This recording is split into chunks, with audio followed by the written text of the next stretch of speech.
Yung dating pinag-pray mong asawa, wala na ba iba?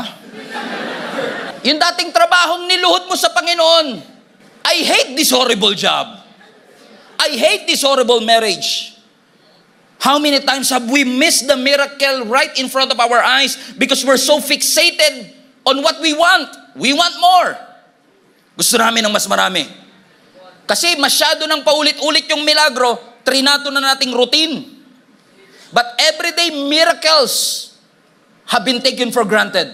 And I believe we are going on in this series because God wants us to be reminded. Wag ko kayong mawawala ng perspective na yung mga bagay na natatanggap ninyo sa Panginoon na routine. Pagkain man yan, bubong ng bahay, tubig, kuryente, internet, lahat po yan milagro na galing sa ating Panginoon. Nakalimutan na nila yung halaga ng answered prayer. Nawaglit na sa kaisipan nila yung mga blessings na meron sila araw-araw. Siguro dahil araw-araw tayo nakakakita ng mga posts online na sobrang flashy.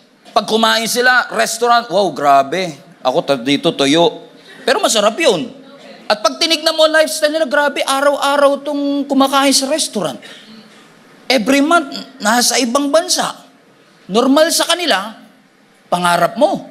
Pero yung normal sa'yo, pangarap din ng iba yun. Baka na nakalimutan mo. Yung iba nangangarap magkabubong. Yung iba nangangarap makakain ng 3 beses isang araw. Yung iba nangangarap magkaasawa, magkaanak.